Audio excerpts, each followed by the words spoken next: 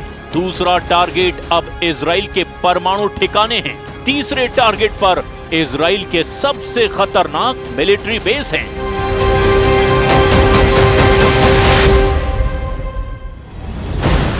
Iran के target पर इस वक्त इजराइल के कम से कम 25 ठिकाने हैं। इनमें परमाणु अड्डे भी हैं, इनमें मिलिट्री बेस भी है और ऐसे टारगेट्स पर ईरान की मिसाइल लॉन्च होने को तैयार है।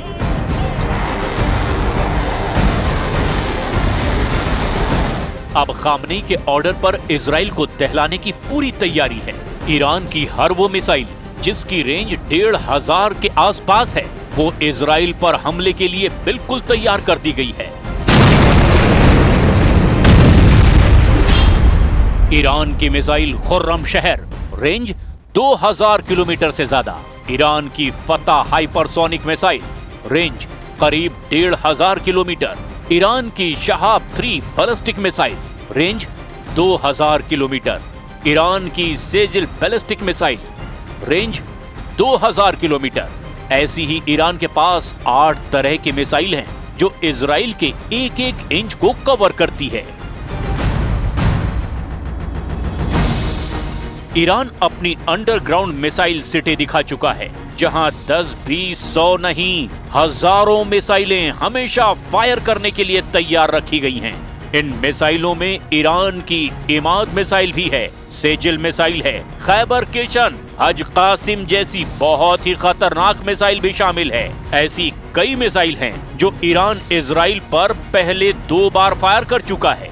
इस बार ईरान के ऑपरेशन ट्रू प्रॉमिस में अगर बैलिस्टिक मिसाइल इस्तेमाल हुई तो यही जखीरा इस्तेमाल किया जाएगा। इनके टारगेट पर इजराइल के कई अड्डे होंगे जिन्हें ईरान जलाकर राख कर देना चाहेगा।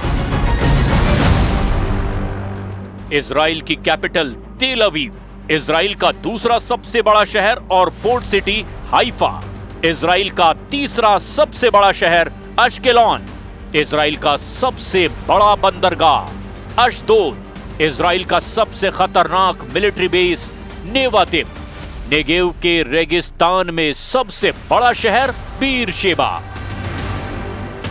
ईरान के टारगेट पर इजराइल के परमाणु अड्डे हैं और अगर वहां ईरान ने हमला किया तो समझ लीजिए कि परमाणु युद्ध शुरू हो सकता है, क्योंकि इजराइल के पास करीब 100 एटम बम हैं। इसका दावा कई अंतर्राष्ट्रीय रिपोर्ट्स में किया गया है। ईरान के परमाणु ठिकानों पर सबसे बड़ा टारगेट नेगेव में इजराइल का न्यूक्लियर रिसर्च सेंटर इमोना हो सकता है। एलाबून, यहां इजराइल के छोटे परमाणु बम रखे जाने का दावा किया जाता है।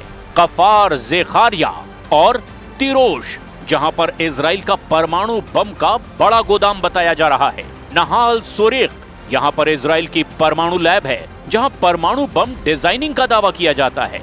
योदेफात और राफाएल, जहां पर परमाणु बम के हिस्सों को जोड़ने की फैसिलिटी होने का दावा किया जाता है।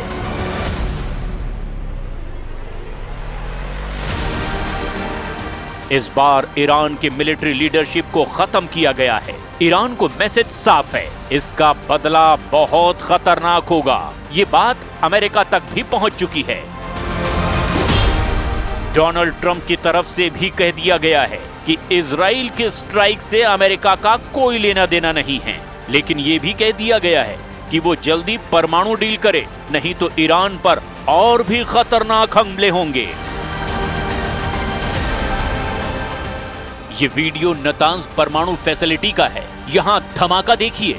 दिन दहाड़े इजराइल ने ईरान के परमाणु अड्डों पर बम बरसाए हैं। ये धमाके बता रहे हैं कि ईरान के जख्म कितने गहरे हैं, क्योंकि सिर्फ न्यूक्लियर साइट्स पर अटैक नहीं किए गए, ईरान की मिलिट्री लीडरशिप को भी खत्म कर दिया गया। इजराइल के हमले में ईरान के मिलिट्री लीडरशिप को मार गिराया गया। सेना अध्यक्ष मेजर जनरल मोहम्मद बागेरी और IRGC chief major general Hossein Salami समेत 20 बड़े कमांडरों और वैज्ञानिकों की मौत हो गई है। क्या ईरान इसके बदले अब इजराइल की मिलिट्री लीडरशिप को टारगेट करेगा? यानी कमांडर के बदले कमांडर का युद्ध होगा। ईरान के परमाणु ठिकाने नतांज को टारगेट किया गया है। तबरीज और एस्फहान में भी परमाणु फैसिलिटी पर बम गिराए गए हैं। क्या इसके बदले में अब इजराइल के परमाणु अड्डों पर ईरान की मिसाइल गिरेगी? यानी परमाणु ठिकाने के बदले अब परमाणु अड्डों पर हमला होगा। ईरान जब भी हमला करता है तो 10-20 मिसाइल फायर नहीं करता, बल्कि सैकड़ों की तादाद में ड्रोन और मिसाइल लॉन्च करता है। ऐसा इसीलिए क्योंकि ईरान को मालूम है कि इजराइल के मिसाइल डिफेंस सिस्टम बहुत मजबूत हैं और उनको तभी मात दी जा सकती है जब ज्यादा तादाद में मिसाइल और ड्रोन फायर किए जाएं। अब जिस तरह का तनाव है वो 2025 में ईरान और इजराइल के बीच बढ़ता ही चला जा रहा है। उसे लेकर इजराइल और अमेरिका दोनों की ईरान पर पैनी नजर है। ईरान में राजधानी तेहरान में धमाके हुए हैं। मिलिट्री अड्डों को टारगेट बनाया गया है। तेहरान से 300 किलोमीटर दक्षिण में नतांज में परमाणु अड्डे में धमाका हुआ है। उत्तर पश्चिम ईरान में तबरीज में भी परमाणु रिसर्च सेंटर और 2 मिलिट्री बेस पर हमला हुआ। तेहरान से 400 किलोमीटर दक्षिण में एस्फहान को भी टारगेट पर लिया गया। तेहरान के दक्षिण पश्चिम में अराक शहर है, यहाँ हमला हुआ। पश्चिमी ईरान में किरमानशाह में भी मिसाइल बेस उड़ाने का दावा किया जा रहा है। इन सब हमलों के बावजूद, जिसमें परमाणु ठिकाने भी शामिल हैं, IAEA यानी कि अंतर्राष्ट्रीय परमाणु ऊर्जा एजेंसी का दावा है कि कहीं भी रेडिएशन का स्तर बढ़ा नहीं है। इसका मतलब बिल्कुल साफ है कि ईरान के परमाणु अड्डों को इजराइल की बमबारी से कोई नुकसान अब तक नहीं पहुंचा। At present, the competent Iranian authorities have confirmed that the Natanz enrichment site has been impacted and that there are no elevated radiation levels. They have also reported that at present the Esfahan and Fordow sites have not been impacted.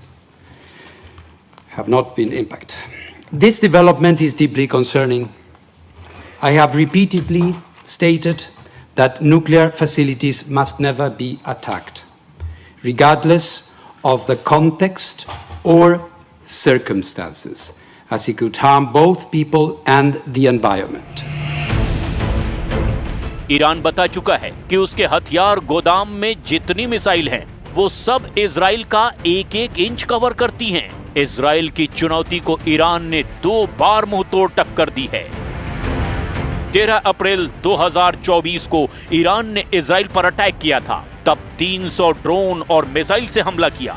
इस तरह Iran ने Syria में अपने दूतावास पर हुए हमले का बदला लिया था। इसके बाद 1 अक्टूबर 2024 को ईरान ने हिजबुल्लाह चीफ हसन नसरल्लाह की मौत का बदला लिया, जब उसने 200 बैलिस्टिक मिसाइल इजराइल पर दाग दी थी। लेकिन 13 जून को ईरान पर हुए हमलों ने अब ईरान के सभी मिसाइल वाले दबदबे को खत्म कर दिया है। इजराइल अब ईरान के सीने पर चढ़कर बोल रहा है कि वो ईरान के परमाणु कार्यक्रम को आगे नहीं बढ़ने देगा किसी भी कीमत पर। और ऐसे में अब सबको इंतजार है कि क्या ईरान की जवाबी स्ट्राइक होगी,